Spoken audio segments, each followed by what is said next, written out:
कक्षा 10th ए के बच्चे ध्यान देंगे। आज हम लोग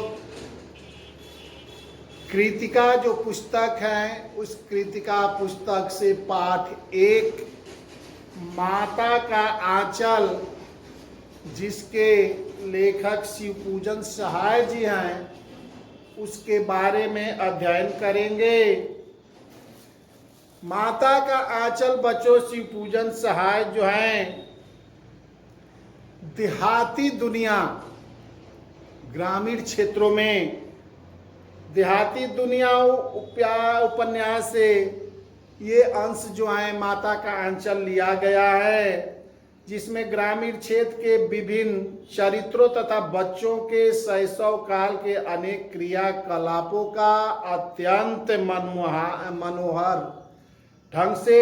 मनोहरी ढंग से चित्रण किया गया है। पाठ में भोलानाथ के चरित्र के माध्यम से माता पिता का स्नेह और दुलार, बच्चों के विभिन्न खेल, लोकगीत और बच्चों की मस्ती एवं शैतानियों का विस्तार से वर्णन किया गया है। तो सबसे पहले बच्चों थोड़ा हम लोग लेखक का जीवन परिचय संक्षिप्त देख ले कि आधुनिक हिंदी साहित्य के प्रसिद्ध साहित्यकार शिवपूजन सहाय का जन्म 1893 ईस्वी में उनवास गांव, जिला भोजपुर, बिहार में हुआ था। उनके बचपन का नाम भोलानाथ था। 10वीं की परीक्षा के बाद उन्होंने बनारस की अदालत में नौकरी की और उसके बाद ही अध्यापन कार्य करने लगे। उन्होंने असहयोग आंदोलन में भाग लेने के दौरान सरकारी नौकरी भी छोड़ दी, सरकारी नौकरी से त्याग पत्र दे दिया।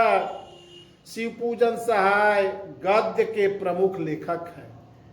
उन्होंने जागरण, हिमालय, माधुरी, बालक आदि पत्रिकाओं का संपादन कार्य भी किया और उनकी प्रमुख जो है रचनाएं हैं देहाती दुनिया, वे दिन वे लोग, ग्राम सुधार, स्मृति शेष आदि। उन्होंने अपनी रचनाओं में समाज में व्याप्त जो विडंबनाएं हैं उन विडंबनाओं और समस्याओं का चित्रण किया है तथा शोषण के प्रति अपनी आवाज उठाई है। उनकी भाषा जो है सरल व सहज है। आंचलिक शब्दों के साथ तत्सम, तद्भव, अंग्रेजी आदि भाषाओं का प्रयोग जो है देखने को मिलता है। और यह महान लेखक जो हैं 1963 ईस्वी में अपना यह नश्वर शरीर त्याग कर सदा सदा के लिए विदा ले लिया। तो सबसे पहले बच्चों हम पाठ की कहानी के बारे में चर्चा करेंगे कि माता का आंचल, जिसके लेखक शिवपूजन सहाय हैं, वो ग्रामीण अंचल के देहाती में जो माता पिता बच्चों में झगड़ा होता है, खेल कूद, रहन सहन के बारे में बताए हैं। तो सबसे पहले हम लोग ये देखेंगे कि शिवपूजन सहाय के पिता और उनमें गतिविधियों में भाग लेना, जो भी कार्य करते थे अपने पिता से कैसे वो सहमत थे, तो उसके बारे में देखेंगे कि लेखक का नाम तारकेश्वर नाथ था। शिवपूजन सहाय जो लेखक हैं उनका बचपन का नाम तारकेश्वर नाथ था, लेकिन पिताजी प्रेम से उनको भोलानाथ कहते थे। और भोलानाथ का अपनी माता से केवल खाना खाने और दूध पीने तक ही नाता था। अपने माता के पास अधिक नहीं रहते थे, केवल खाना खाने जाते थे, अपने माँ के हाथों से खाते थे, दूध पीते थे। वह पिता के साथ ही बाहर की बैठक में सोया करते थे। पिता प्रातःकाल उठकर भोलानाथ को भी साथ ही नहला धुलाकर पूजा पाठ पर बैठा लेते थे और पूजा पाठ के बाद पिताजी अपनी एक राम नाम बही पर 1000 राम नाम लिखकर और पाठ करने की पोथी के साथ बांध कर उसको रख देते थे। कभी कभी बाबूजी और भोलानाथ के बीच कुश्ती भी हो जाती थी।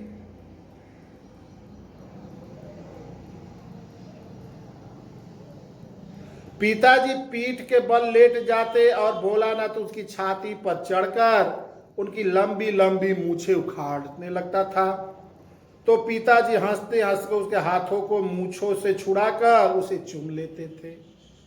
भोलानाथ के पिता उसे अपने हाथ से फूल के एक कटोरे में गोरस, गोरस माने दूध होता है बच्चों, और भात सान कर भी भोलानाथ को बड़े प्रेम से खिलाते थे।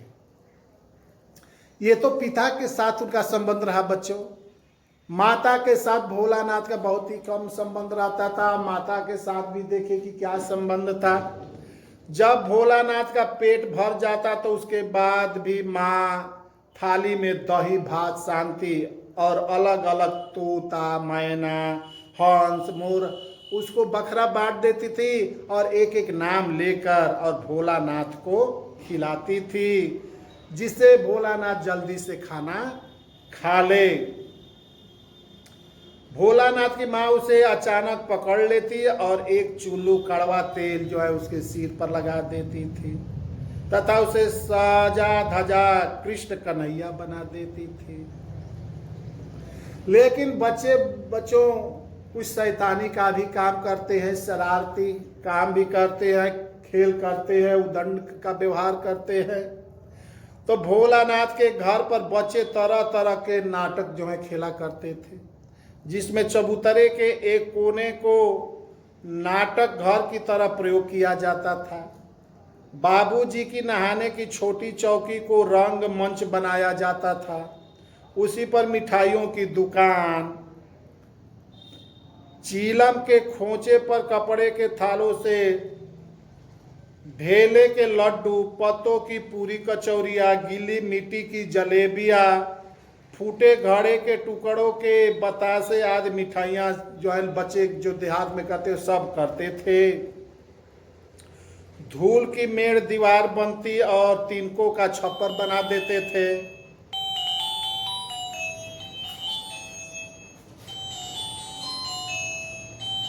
हेलो, हाँ एक बार हम तो विद्यालय पर बाने जाए भर से बात करा अब ऑनलाइन पढ़ाई चल रहा तो वही में वीडियो बना पड़ेगा लड़कों को भेजे हाँ ठीक। तो घर में चलो तब ऐसी करो।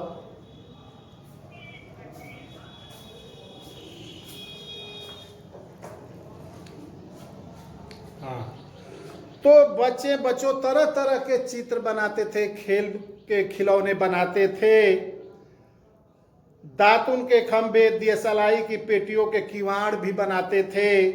इसी प्रकार के अन्य सामानों से बच्चे जोरदार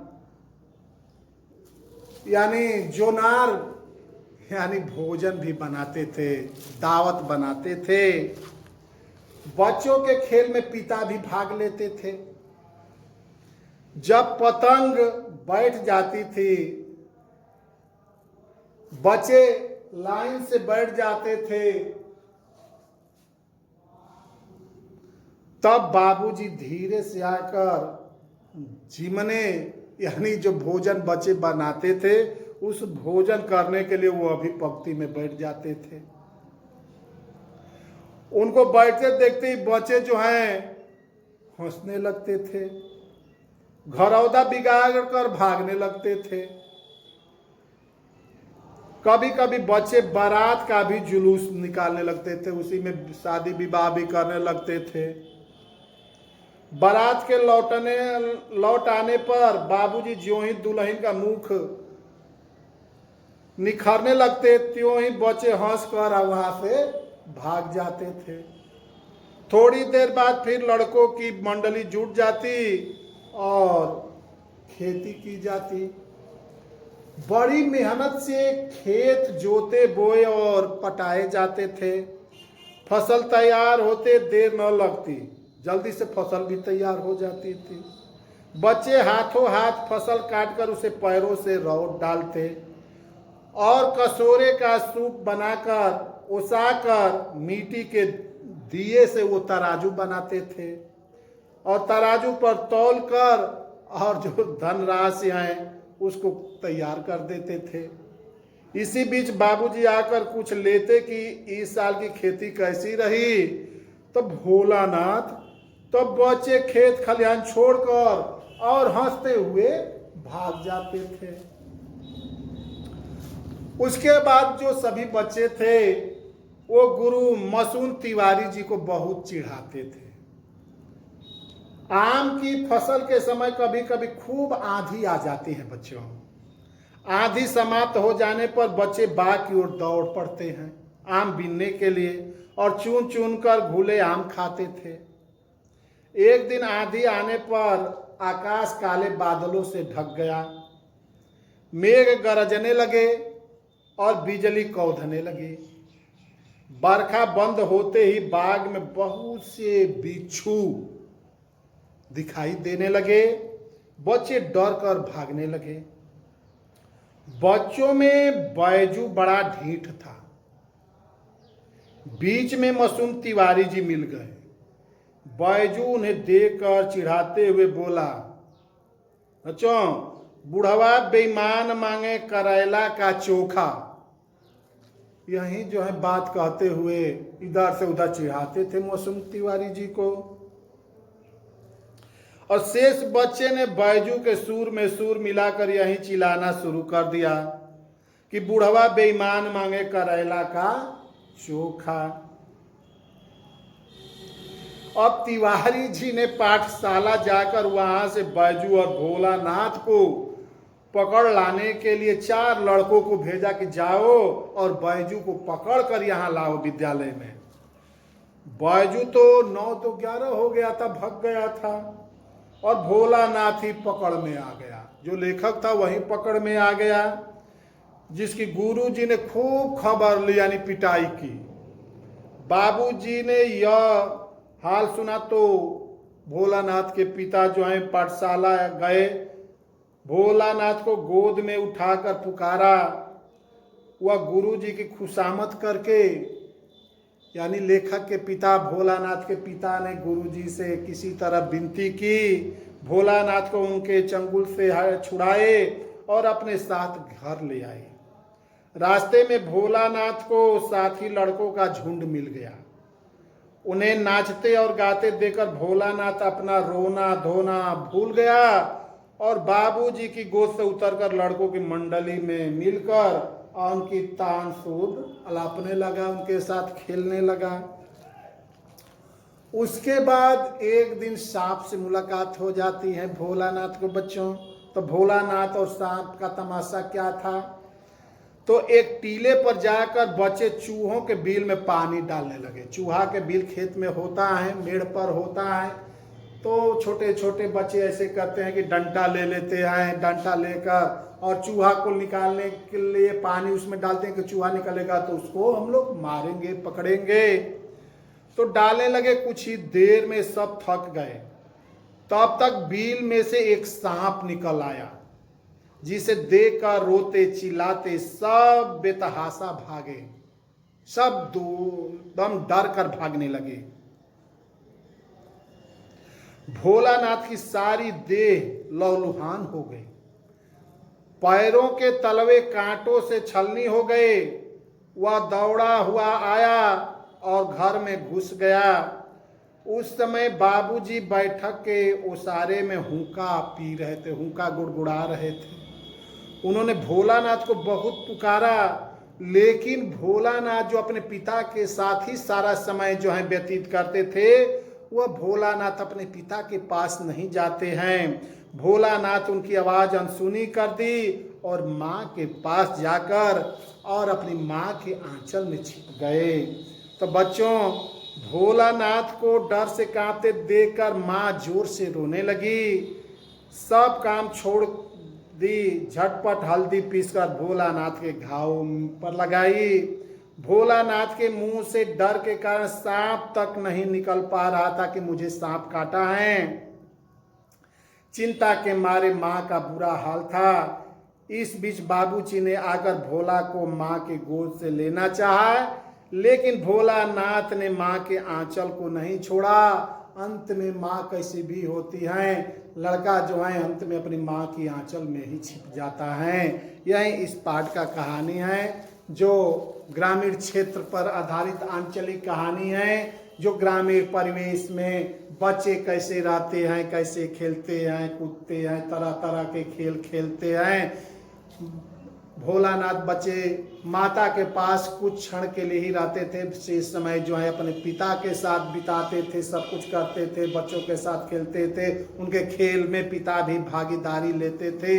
उसके बाद बच्चों ने आम के दिन में आंधी तूफान आता है, बच्चे आंधी तूफान के बाद बागीचे में जाते हैं, आम बीनते हैं, किसी के बागीचे में घुस जाते हैं। भोलानाथ भी अपने बच्चों के साथ जाता है। उसमें मूसन तिवारी हैं, जो स्कूल के टीचर हैं, उनको बच्चे जो हैं चिढ़ाते हैं, आम भी बीन लेते हैं। उसमें बैजू नामक एक लड़का है, वो दंड जो है वो मूसन तिवारी को बहुत चिढ़ाता है। वो 4 लड़कों को पाठशाला में भेजते हैं कि जाओ मूसन उनको बैजू को बुला लाओ, लेकिन बैजू तो भाग गया है।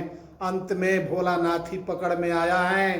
भोलानाथ को पकड़कर दंड देते हैं, तभी भोलानाथ के पिता को खबर मिलती है। पिता जाते हैं और मूसन तिवारी से अपना निवेदन करके अपने बच्चे को छुड़ा कर ले आते हैं। बीच में मंडली बच्चों की मिल जाती है, फिर वहीं उतर कर खेलने लगता है। उसके बाद मेड़ पर एक बिल दिखाई देता है। बिल से बच्चे चूहा निकलने की प्रतीक्षा करते हैं, उसमें पानी को लेकर डालते हैं। चूहा का पता नहीं चलता है। थोड़ी देर बाद एक सांप दिखाई देता है। सांप जो है बैजू को काट लेता है। बच्चे भयभीत हो जाते हैं, डर जाते हैं। वो दौड़ा हुआ, उसके शरीर से लहू बह रहा था। सभी बच्चे भाग चले और जब घर आता है तो अपने पिता के पास नहीं जाता है, बल्कि अपने माँ के आंचल में ही भोलानाथ जो है छिप जाता है। तो इस कहानी का यही बच्चों सारांश है।